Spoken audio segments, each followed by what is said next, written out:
Hello there everybody, welcome back to Sonic 3 and Knuckles. Now, here's the thing about this level. As I said in the previous episode, I mostly didn't get to play Sonic 3. I only really got to play Sonic and Knuckles. Maybe in and of itself, that's not really a problem. But it did mean that all the levels in Sonic 3, to me, feel a bit weird. And I will say that is mostly hit me in this level. First time I played Sonic 3, I distinctly remember thinking to myself, this level feels weird. Because I hadn't played it before. Come on, get up there.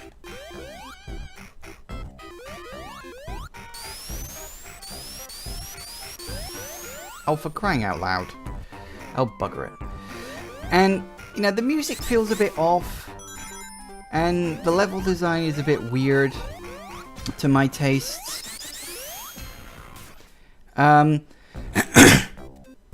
also think it's nowhere near as entertaining as, what was it called? What was the name of that level from Sonic 2? Casino Night, that was it. Can't believe I forgot that. I mean, it's like the most popular level in all of Sonic 2. So, anyway. It's not as fun. I mean, firstly, it doesn't have those awesome slot machines, and everybody loved those. I mean, that was why they used the slot machine as a mini-game for Sonic 3 and Knuckles, of course. I mean, duh, right? Can you go through there? Sometimes you can, no, you can't.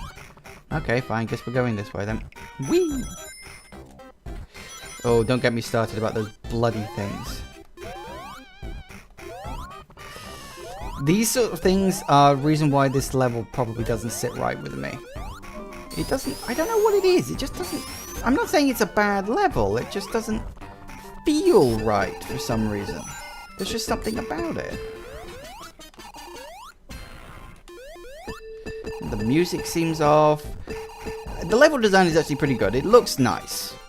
It looks nice, it plays well. I mean, you can move at a fast clip through this. It doesn't have any, well, okay, it has some, but it doesn't have too much bullshit like from the last bloody level. The second one I don't like as much, mostly because it has a water section to it, and, you know, anybody who knows anybody knows that water sections in video games are never fun. Like, ever.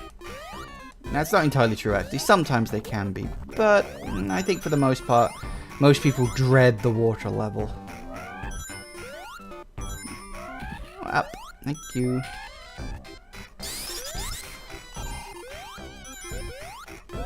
Now this one we can go through. Whop.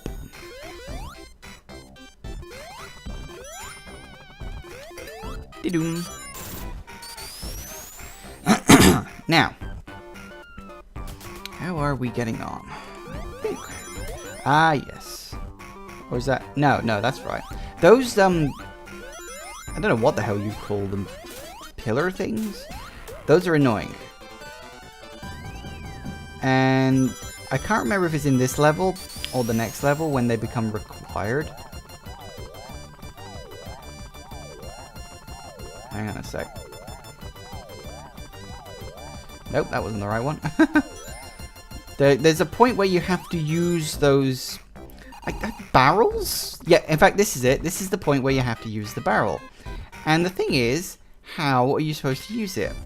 For those of you who don't know, and for the record, I don't blame you for not knowing. I'm trying not to get myself crushed here, in fact. I think I'm going to go up rather than down. Little too risky. In fact, I think I'm supposed to go this way.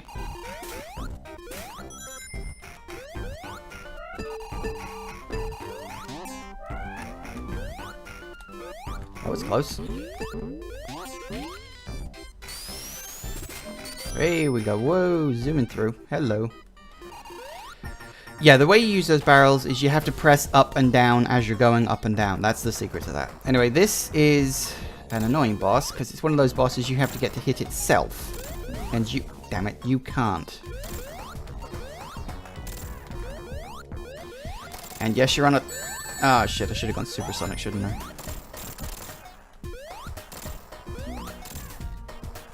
Ah, crap. There we go. Yeah, if all these blocks get destroyed, you're fucked. I should have gone supersonic. I wasn't even thinking about that. I was too busy concentrating on reminding myself to tell you about the bleeding barrel thingies, whatever the hell they are. Speaking of barrels, I am barreling through this game. It's shorter than I remember. Really? Fine, whatever. Wow. You know, if you want to have a bit of fun, go online and look up the actual maps for these levels. Because some of them are absolutely bloody amazing. Like, for instance, this one, you'll find yourself, although this level is quite long, the design for it is actually kind of short. Or small, I should say, not short.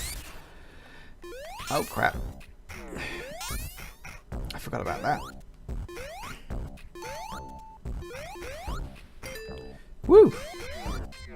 I don't want to play the mini games right now. Sorry, I've had my fun of those. Wee, here we go. Where are we going next? This way, apparently.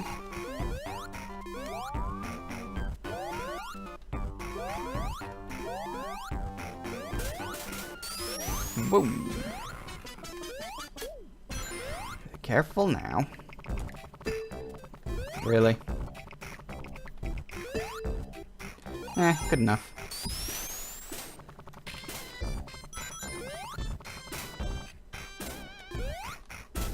Whoa!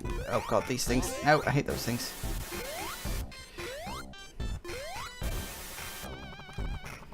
And again, down and up. Down and up. And down and up. I'm not going to outright say they were bad designs, but they were very... They weren't explained. Like, how are you meant to work this out? I can't even remember how I worked it out. I think I actually remember reading it in, like, a guide or something. Because there were... Obviously, you know, game mags were 10 a penny, you know, back when I was younger. God, I hate saying the phrase, back when I was younger. I'm not that friggin' old. I'm not old enough. But I hate the idea that I can actually use the phrase, like, legitimately.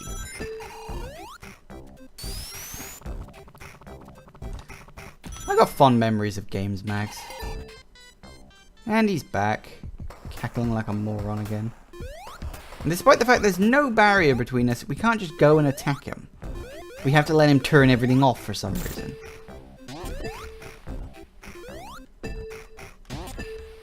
for it. Oh, no, missed. No, that's not right.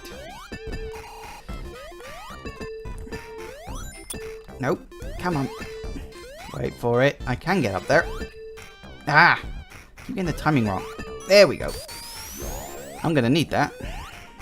Because we're going underwater again. Isn't it all fun? Eee.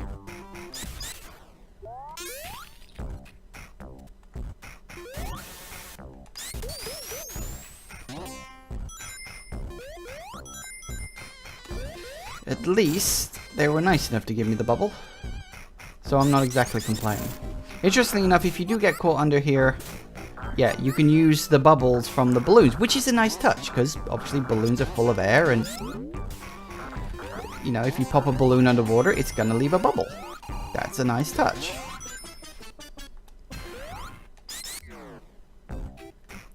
Now, some of you, assuming you know even the slightest thing about Sonic 3, might be questioning why I haven't really brought up the music, and some of the major secrets about the music of this game. Especially be seeing as this level is apparently notorious for that. There are several reasons why I have not brought up the apparent musical secrets of this game. Firstly, I don't know a vast amount about it. I mean, I know the basic details, but that's about it. The other reason is that, frankly, everybody else already has. Like, there are thousands, probably, videos scattered across the internet that can tell you about the musical history of this video game.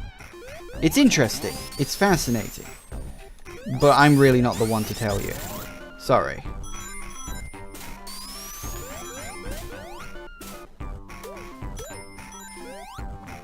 There's this great video series called what was it called? Pop Fiction. And unfortunately, it no longer happened. I believe like one of the guys who did it died or something, or he left or something like that. And the rest of the team basically didn't want to continue it without him. So the series was just abandoned, which is a shame because I like shows that actually look at stuff like that. Basically, they take like a common held belief about a video game, like, you know, can you really find Bigfoot in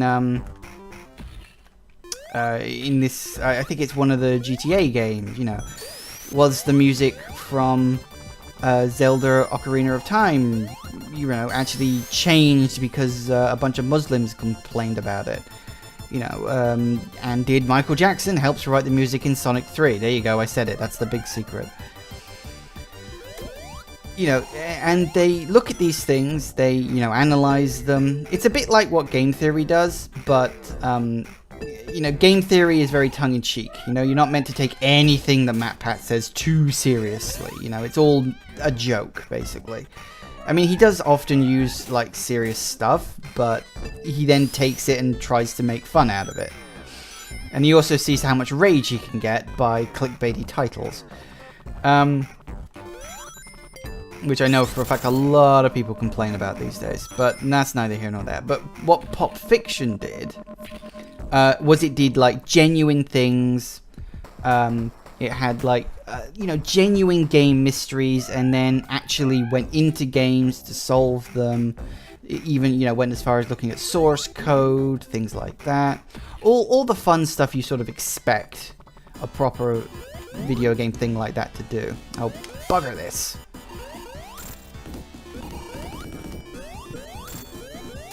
You think you can get me? You are wrong, mister. Oh, fuck you! What the fuck? I hate it when it does that.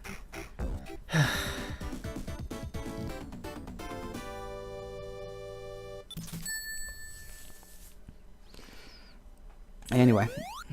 Interesting fact, just before I finish, I know it's like completely dead silent right now.